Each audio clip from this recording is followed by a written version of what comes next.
Good morning. Hello. Welcome. Feel free to have a seat. So, quick first announcement, really quick. There's no older kids class. So if you have never mind. There is an older kids class. Update. Okay. Well, welcome to Hub City. My name is Aaron. I'm the youth leader here, and you'll notice that we are light today. The women's retreat is going on this weekend, so you'll notice we're like 50% capacity right now, but lots of kids still. So yeah, welcome. So our vision here at Hub City is to see Jesus restore Albany, and we hope that we can really live out that vision and have an active participation in that vision, and Christ will work through us. So I have a couple announcements today. And a lot of those have to do with Jesus restoring Albany, which is really cool. So let me get into it one sec. It's always tough when I'm juggling up here. Okay, so first one is the food drive. So the food drive is through Fish of Albany. They're one of our partners, and that is Saturday, October 18th from 10 to 2 p.m. So you can bring non-perishables here. We are going to be participating as like a drop-off location. So bring those here. I don't totally know what all non-perishables are, but I know you can't go wrong with like canned foods. So bring those here, October 18th. The second one is downtown trick or treat. So that is happening Saturday, October 25th from 11 to 1. So one way you can really help serve in that way is, well, one, you can come. Downtown gets wild during that time. There's kids and adults everywhere, and there's candy. You can stop by. It's really cool. But you can bring bags of candy here. Probably next weekend would be the best time. But as long as it's before October 25th, that will help us have enough candy to hand out. There's going to be, I think some games and activities and stuff in the courtyard. And so make sure to stop by here as well. Oh, and if you want to volunteer for that, you can. I don't think I have a slide for it. But you can talk to me or Whitney or any of the leaders here.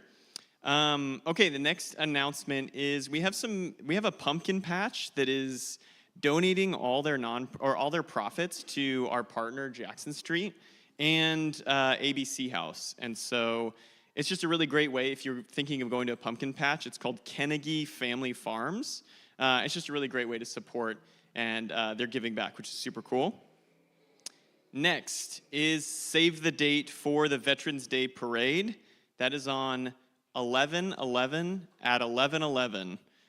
And I had to Google that because I was like, that has to be significant. That's when World War I ended, which is kind of cool. It's like the 11th hour of the 11th day. Anyways, that's a great time to come, love on the city, just be thankful for those who served. I've heard it's like the biggest Veterans Day parade west of the Mississippi or something like that. So yeah, it's a pretty big deal. But we're going to be handing out like warm drinks and snacks and stuff like that and just loving on those who are in our community. Okay, the next one, I think we do have a slide for this maybe, is the Great Whodunit. This is for youth, as you can see. Well, you might know this, see, it's kind of small. This is for you. I designed it, so I'm sorry. This is youth eyes only. So this is a youth event. So if you have someone in 6th to 12th grade, this is going to be a really fun, like, clue-themed night where we're going to be trying to solve a mystery of who done it. We don't even know what it is yet, but they're going to be solving it. There's going to be dinner. You can dress up if you want. You don't have to. But if you want to dress up in a clue-themed outfit, I will not be mad. And if we bring so much candy that we can't even hand it all out during the trick-or-treat, that's great. I will take that to this event or take it somewhere. So bring as much as you can.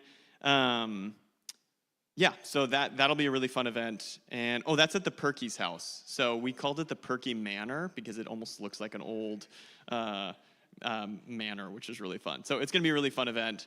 That's October 26th, 5 to 8 p.m. Invite a friend. It'll be really fun.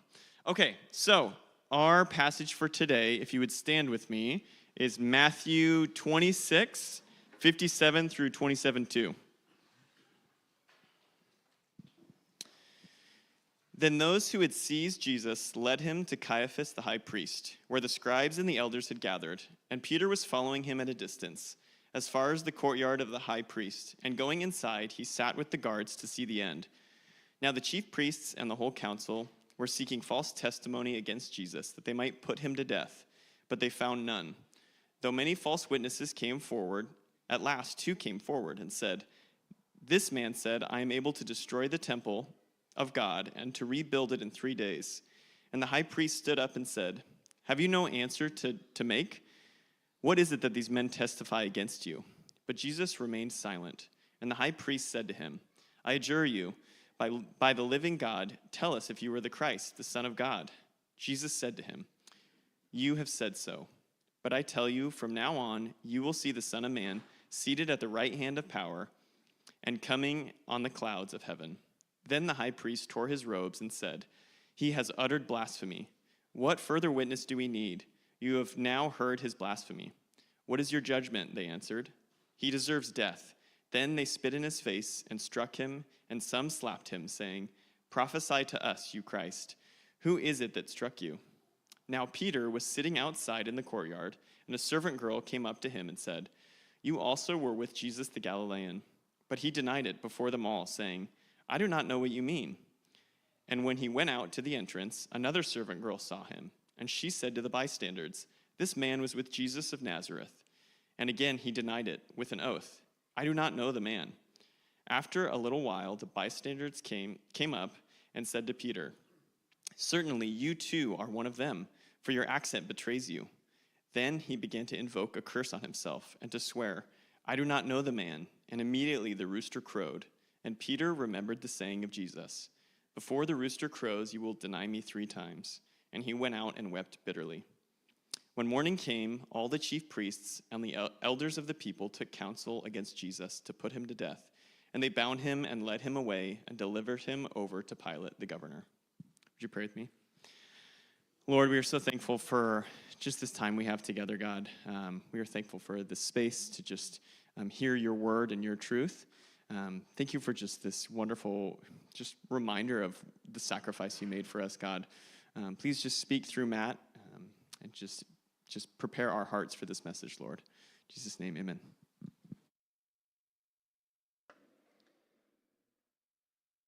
Good morning. Yeah, nobody wanted front row, huh? See how it is. Heavy passage, right? Whew. Okay. Yeah, it's a big one. I mean, again, we know this is all coming, and many of us know the story of Jesus and what happened, but just to sit in each of these passages and feel the weight of it is important, right? It's important for us not to get desensitized to the brutality of what Christ went through for us. But it is good to walk through, and I'm excited to walk us through this morning. But just to kind of get us to this point, remember we've been in the Passover season in Jerusalem, right? So there's a ton of people that are there. They're all come to kind of sojourn in to worship God, the Yahweh, and to present their sacrifices and to kind of have this huge one time a year moment of pilgrimage.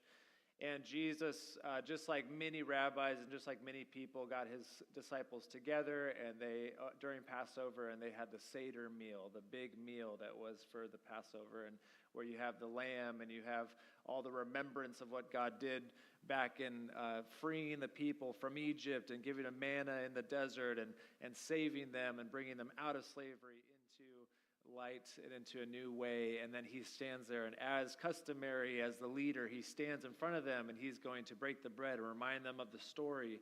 And everyone else in Israel is doing the story, and he says, "Now I'm going to say something new, and this is the new covenant with you, that all of those stories, all of that stuff you heard is true, and it was all supposed to lead you to me." And it is actually just like God freed you out of Israel, I am freeing you from the sins that bind your heart. Just like God, the lamb that was slain and the blood was put on the mantle of your doorposts, and when the angel of death passed over in Egypt and you did not die, I am the lamb that will be slain, and my blood will be the thing that saves you from God's judgment. And he changes Passover forever. He changes like the entire idea of it, the concept of it, everything. But it was just in this one little room with 12 guys. And so now we get like later on, the early church starts and they're saying all the teachings of Jesus, and you can kind of see why some people are kind of skeptical of like, whoa, that's like a totally new thing, right? But that's where believing Jesus is Messiah and what he says is true changes things. And then as he says that, and then he says, but you're all gonna, one of you is gonna betray me, you're all gonna actually fall away from me. Of course, they're like, surely not. Peter, remember, pipes up and is like, no way, I'll never do that. And then the garden happens, if you remember that, and he prays in the garden, they fall asleep. He gets arrested. Do you remember his betrayer, Judas? Remember, they didn't know who the betrayer was. We were told by Matthew, but Judas comes with the crowd of the temple guard and some of the soldiers, and they arrest Jesus. And now they've led him away. Peter has that moment where he has bravado and slices off the guy's ear, if you remember that. And then Jesus heals him, we were told in Luke. And now Jesus is led away. Peter is the only one we're told kind of follows at a distance. All the disciples have fled. Everything seems to be going absolutely wrong. And now Jesus is before the great council and the high priest Caiaphas. Okay? So hopefully some of that's familiar. Very quick summary. But let's get into it. Verse 57. Then those who had seized Jesus in the garden led him to Caiaphas the high priest, where the scribes and the elders had gathered. And Peter was following him at a distance, as far as the courtyard of the high priest, and going inside, he sat with the guards to see the end. Now, if you remember, we talked a few weeks ago about Caiaphas.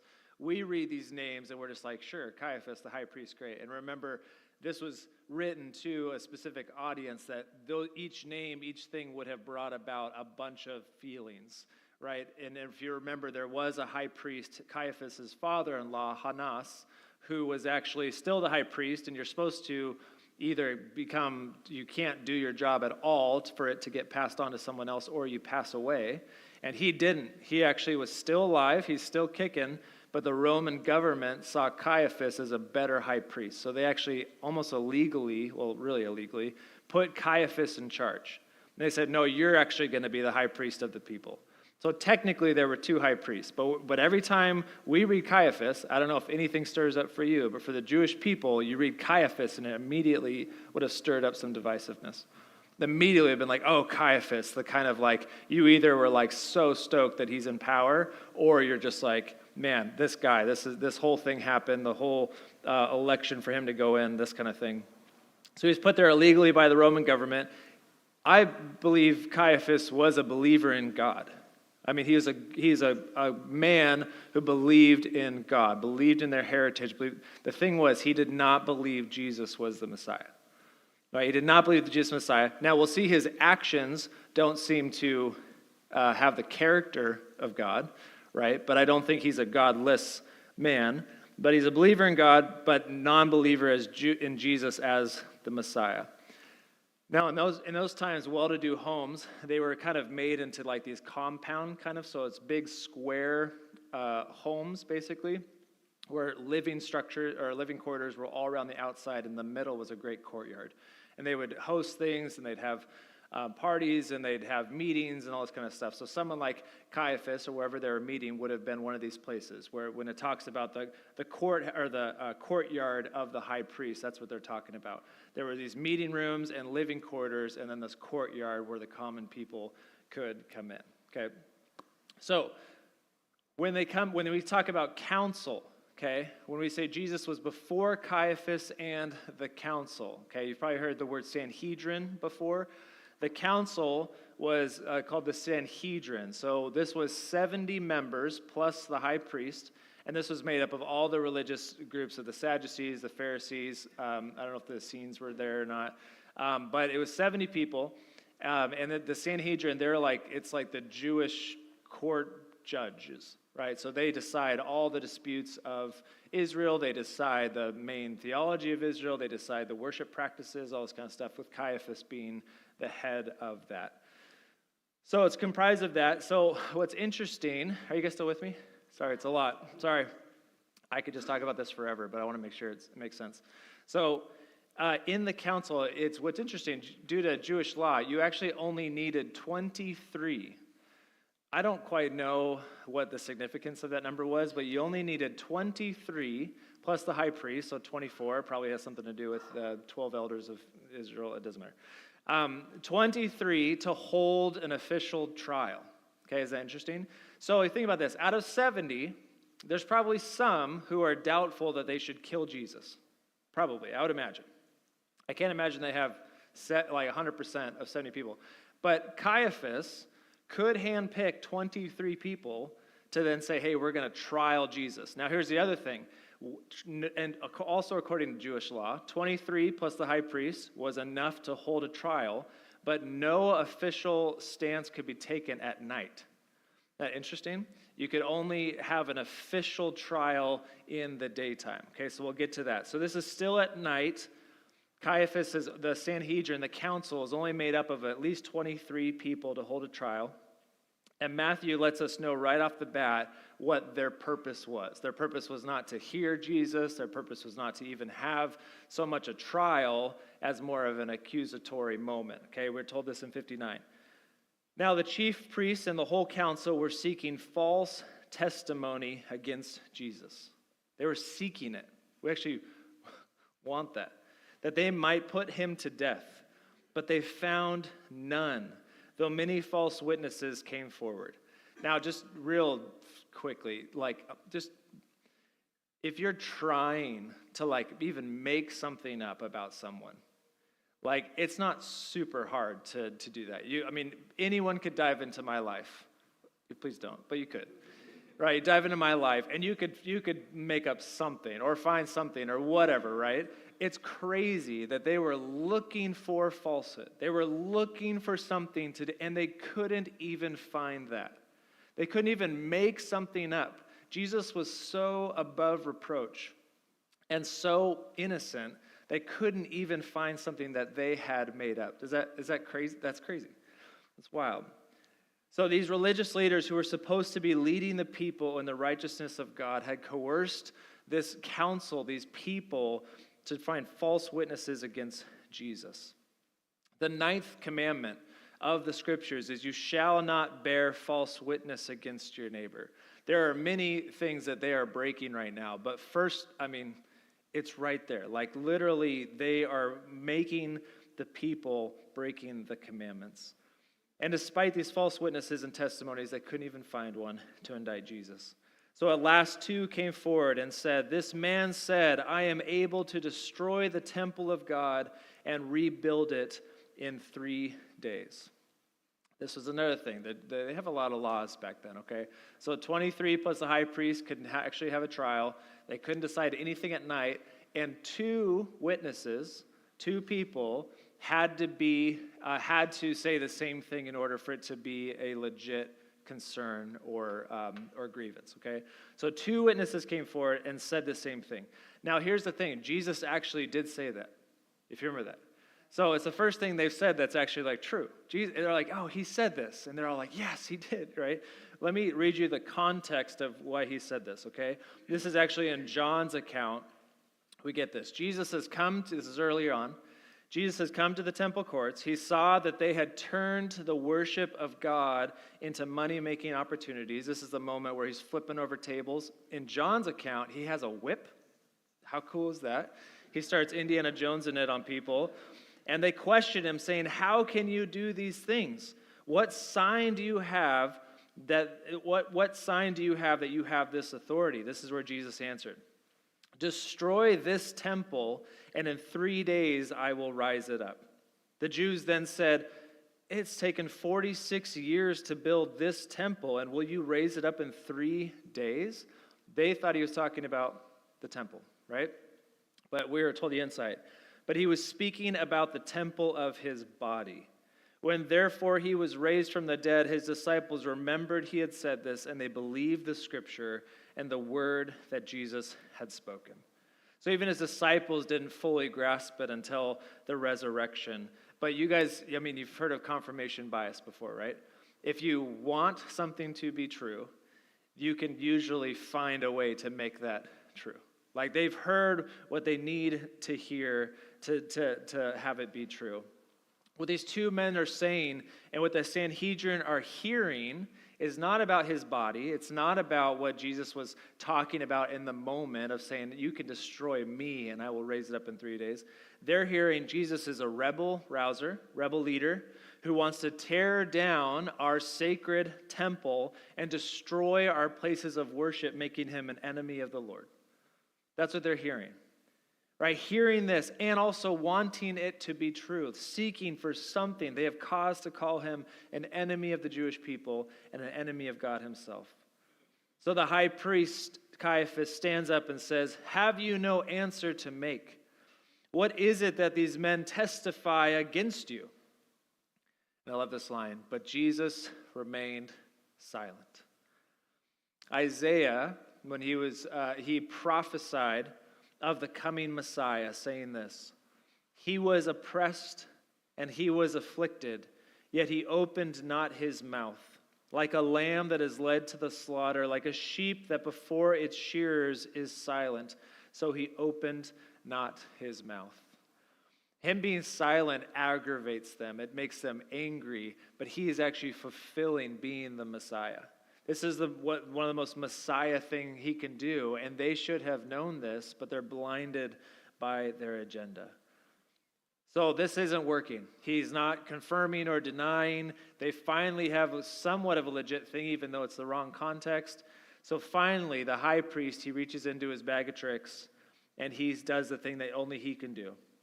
High priest says to him, I adjure you by the living God, tell us if you are the Christ, the Son of God.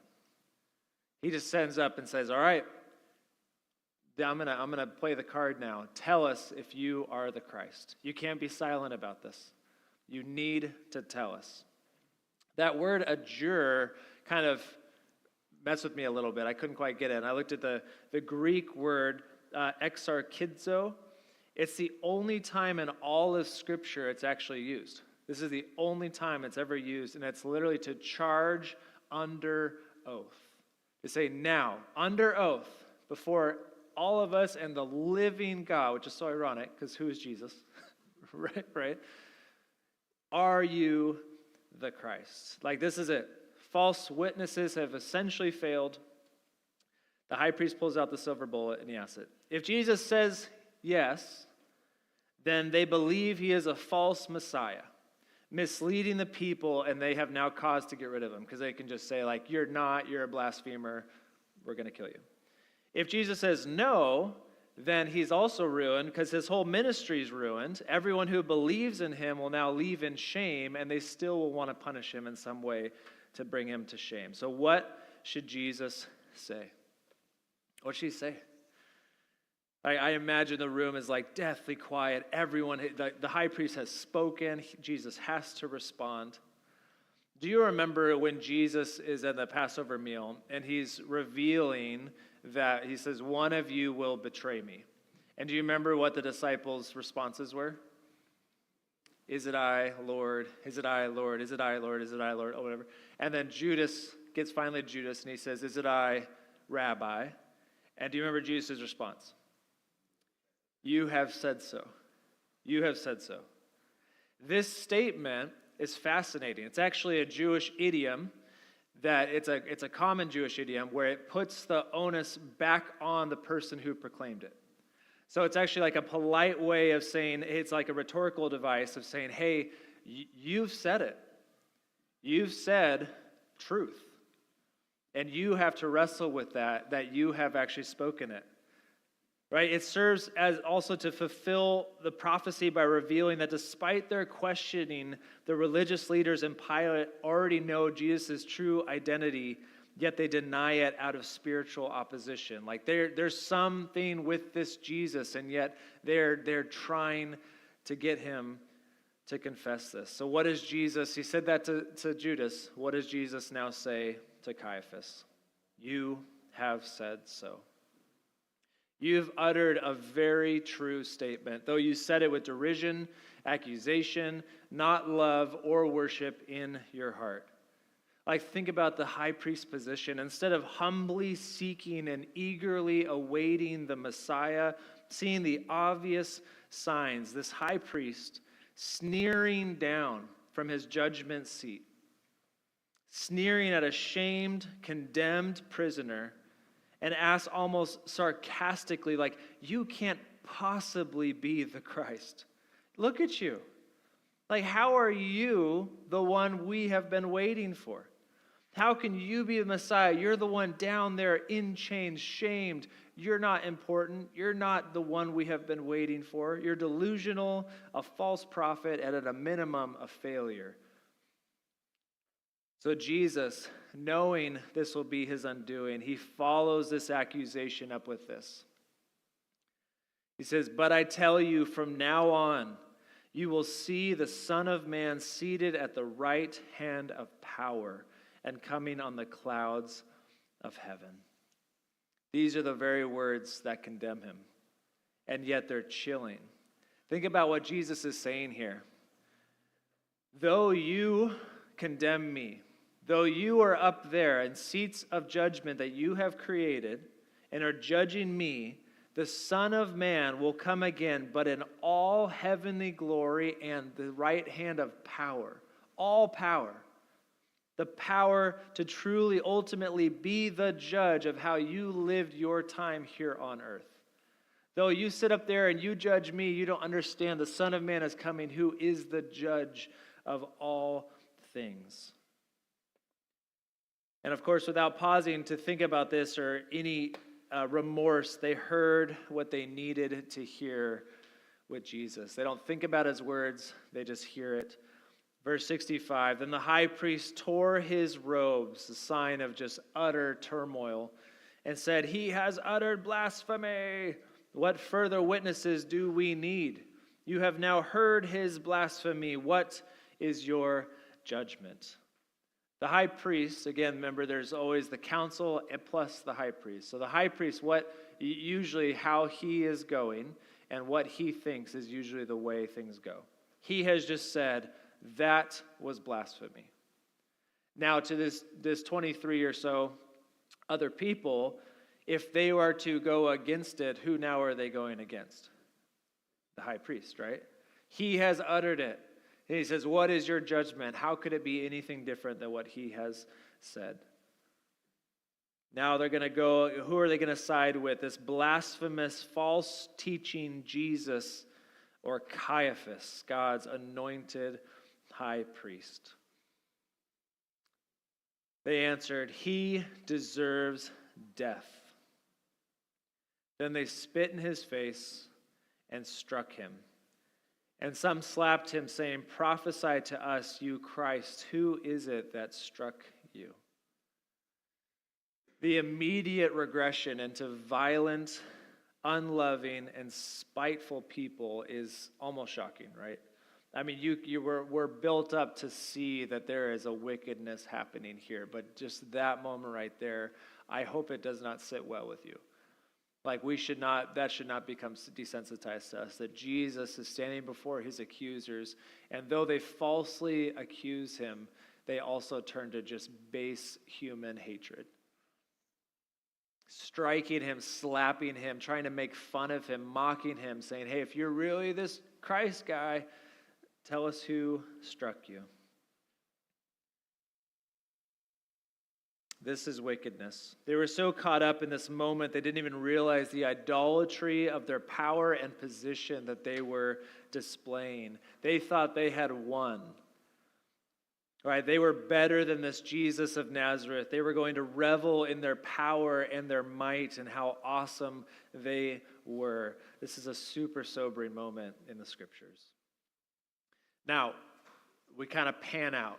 Okay, there's that happening. And we kind of pan out and we go to the other side of the room in that courtyard where the witnesses are all watching what is happening. There's the guards, the temple guards, if you remember who was there with Peter, right? Now, verse 69, now Peter was sitting outside in the courtyard. So all that's happening with Jesus, and it's brutal, and it's loud, and it's awful. Now, do you remember Peter? He was going to die for Jesus, right? He was like, "I'm your right-hand man, Jesus, I'm there." And now he's kind of hung back. He's kind of gone incognito. Peter just witnessed this horrible trial, and is now witnessing what they are doing to Jesus. And we aren't told in the scriptures often, we aren't told the emotions of people. And so it's just subjective. You could imagine he's probably going through all sorts of stuff. This is a real human, right? What would he be feeling? Things of guilt, fear, shame, anger, maybe compassion for Jesus. Maybe he still has a bravado where he wants to run in, guns blazing or whatever, but he can't, right? Sadness. And in the midst of his inner turmoil, I don't know if you've ever been like just really deeply in like a moment where your emotions are everywhere, you're thinking or whatever, and then someone asks you a question.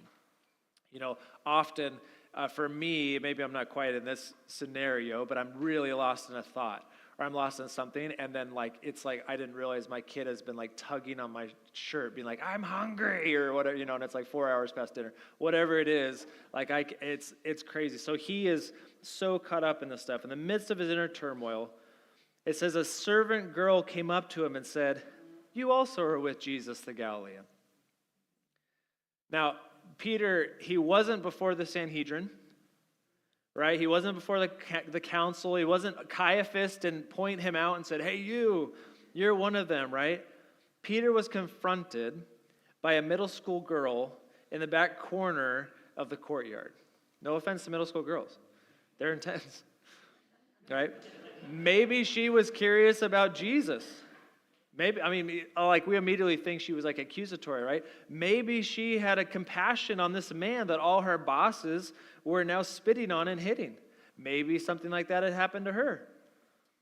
For all we know, she could have thought Jesus was the Messiah and was seeking comfort. Are you one of him? Tell me, what's happening? What's going on? Peter, caught up in the moment, full of fear, says, but he denied it before them all, saying, "I don't know what you mean."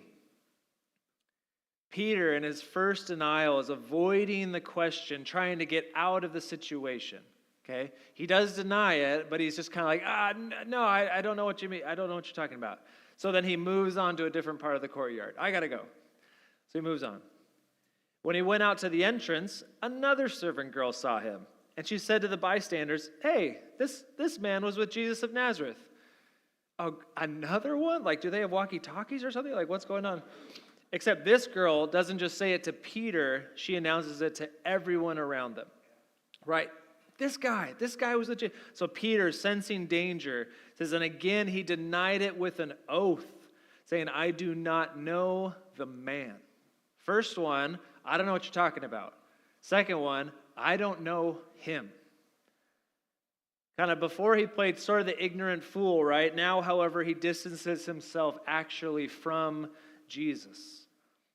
Isn't it true? The distance and isolation away from the presence of Jesus usually leads to a loss of relationship.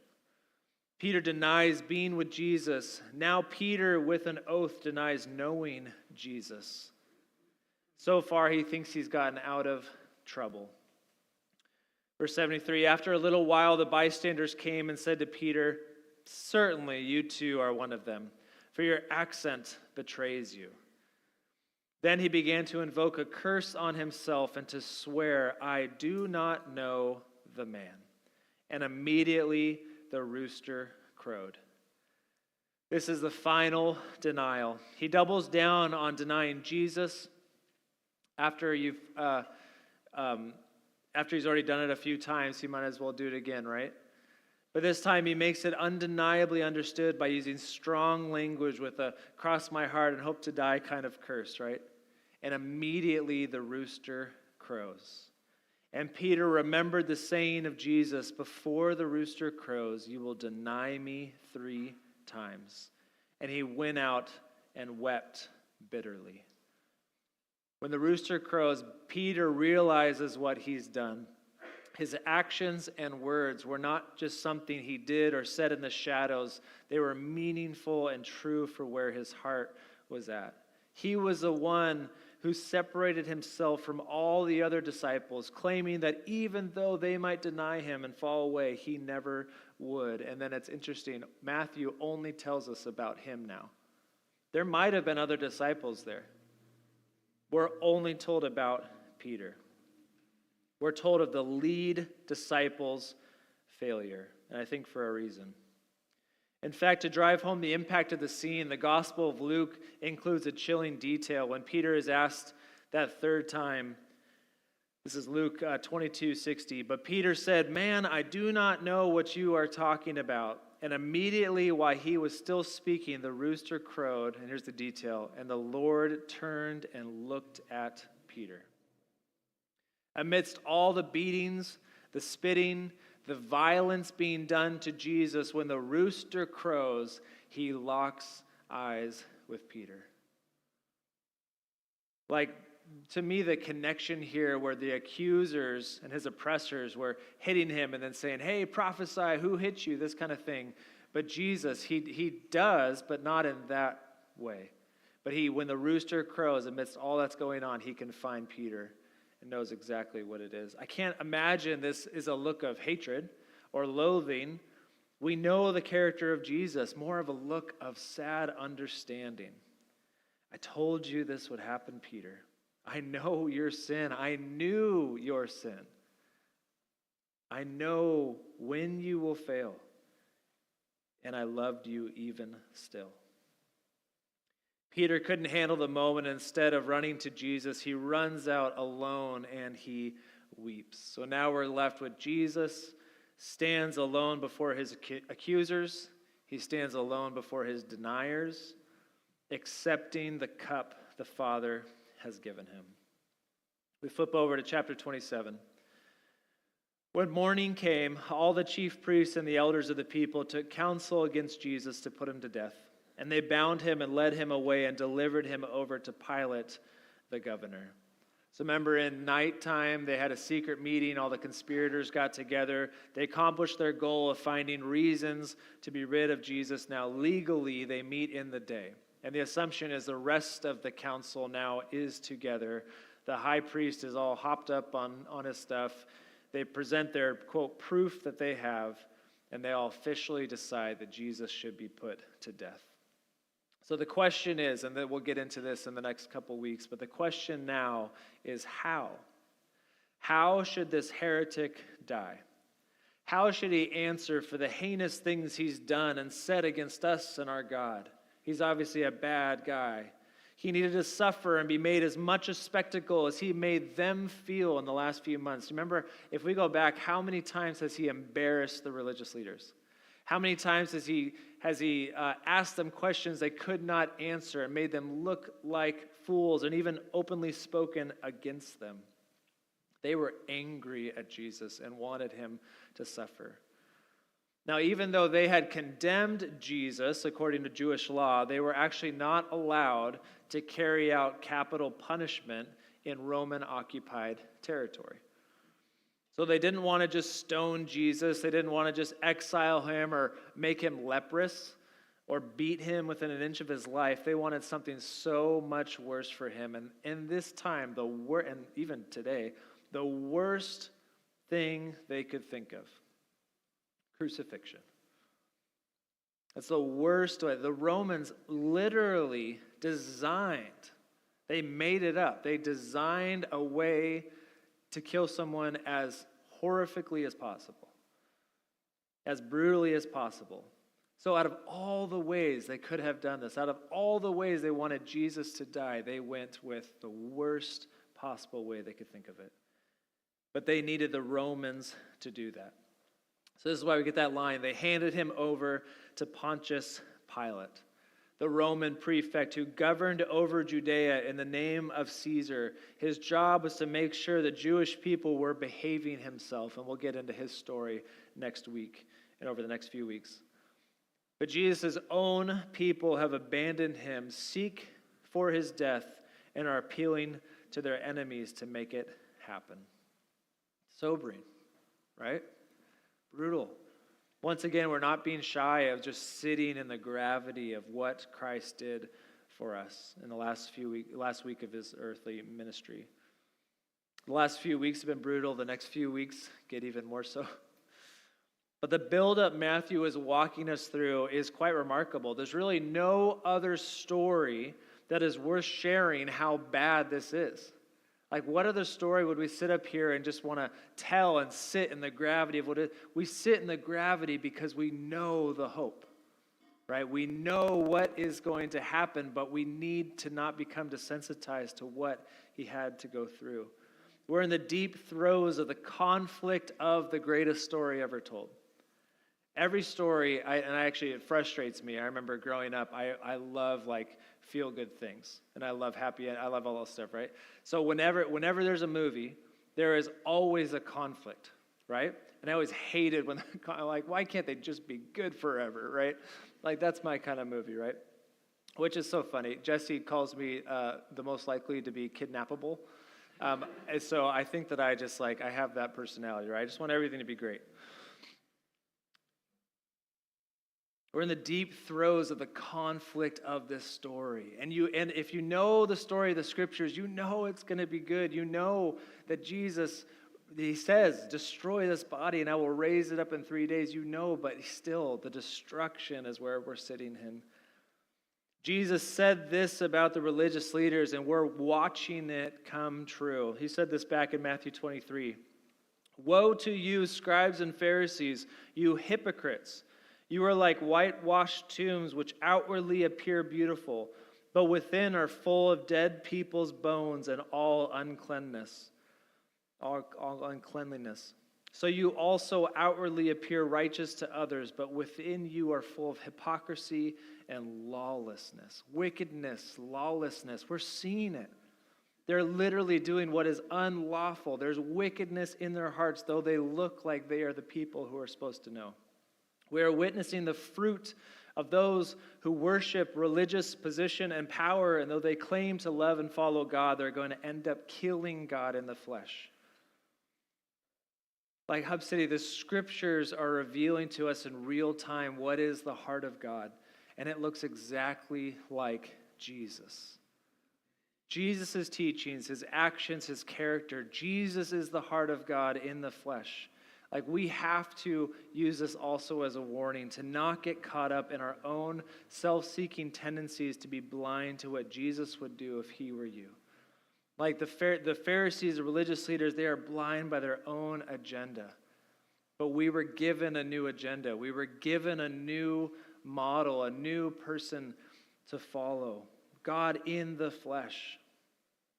May we never become modern-day Pharisees. Right, hypocrites, where we look like church people, we look like Christians, and yet in our hearts is lawlessness and wickedness. We need that warning. May we always strive to have our eyes on Jesus, the founder and perfecter of our faith. But I want to end with Peter. Peter did many things in Jesus' last days he was not proud of. I'm sure if he was sitting here today and we were telling this story, and he's heard it how many times, and it just is like, oh man, like if I could go back and do anything different, I would have cut off his other ear, right? Just kidding. Peter did many things he was not proud of, culminating in his complete denial of Jesus. However, as what happens with many of us, failure doesn't mean it's all over, right? A lot of us, we fail and then we just throw it all out. I'm where guilt goes to shame. I failed is guilt. I'm a failure is shame. That's a subtle difference, but it's a big difference, right? Peter will never forget what happened that night and this day, but 30-ish years later, he would write many things about Jesus, and he would actually be an outstanding leader in the early church. But one excerpt is this to the early Christians. 1 Peter 4. He says, "Beloved, do not be surprised at the fiery trial when it comes upon you to test you, as though something strange were happening to you. But rejoice insofar as you share Christ's sufferings, that you may also rejoice and be glad when his glory is revealed." Peter knows suffering, internal, and at the time he wrote this, it was only, I think, 3 or 4 years where he becomes martyred. So he wrote this just a few years before he gets brutally killed himself. But sometimes it takes us 30 years to get something. Sometimes it takes way too long for us to finally be like, oh, it's actually us suffering with Christ. Not avoiding it, not trying to distance ourselves, not denying it, but actually saying, oh, yeah, that's actually what he was talking about. So what we do with our failures, it matters. And we're going to see that in Peter's life, right? It matters what we do with our failures. And when there's repentance and turning towards Jesus and not from him, there is beautiful restoration. There is amazing restoration. But that is all hope, and all of that rests in because of what Jesus Christ has done. So we're going to respond today, and I want to go to the tables thinking about Jesus's the brutalness of what he experienced. Thinking about Peter's failure. Maybe it brings up some of your own sense of failures. It matters what we do with our failures. Are we running to Jesus? Or are we denying him and saying like, well, I'm a failure. It's like I never knew him, right? It's okay to have messed up. It's okay to be a failure. And it's great to go to Jesus and be restored. Right? That's our whole thing. This is unattainable without Jesus. We as a church, we cannot restore Albany. We cannot restore ourselves. We cannot just go out and restore. Jesus can restore. And we get to be a part of that story. It's beautiful, right? When you go to the tables, when you give of your earthly treasures to bless the community, when you pray with your neighbor in your seat, or with one of the leaders, we'll be over there to pray. When we sing these beautiful songs that the band's prepared, just remembering that it is in the restoration of Jesus that we find any hope, any joy. Like that is where we run to and give him our failures, give him ourselves, and say, man, can you use me? I want to submit to that. Let's not forget these stories. Let me pray. Let's worship. God, thank you so much for your word. Thank you for what you went through for us. I just think about, I know the cross is coming and even more stuff is going, but just thinking about you being like a sheep before its shearers, silent, being hit, being spit on, being cursed at, taking that abuse for us. God, we just worship you. Just so thankful. And also, God, I just pray that it wouldn't take us 30 years to also just hear Peter's words to say, I don't want to just be in the courtyard looking on. I just want to be so close to Christ that it's just, sometimes it can be just as brutal for me, just as brutal for us as it was for you. But God, we can rest in that you took the brunt of it for us. What is physical pain? What is earthly pain when we know our future, when we know our eternal hope is with you, God? I thank you for all your words in your trial, that just thinking about all the ways on earth that we can feel less than, that we can feel judged, that we can feel people are up on these high seats and pointing fingers. But we can actually look at you and say, you, no matter where you're at, you are the Son of Man who will come with power and all heavenly glory. God, we trust in that, and we trust in you. We love you. We come to the tables with worship in our heart, love for you, God, to receive your body, receive forgiveness of sins. We love you. Amen.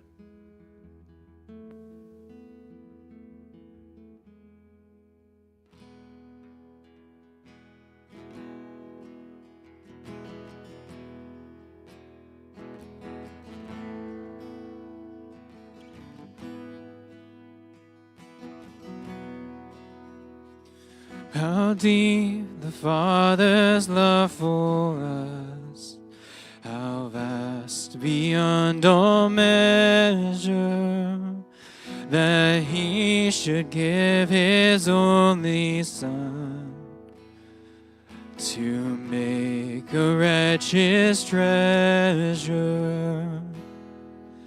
How great the pain of searing loss,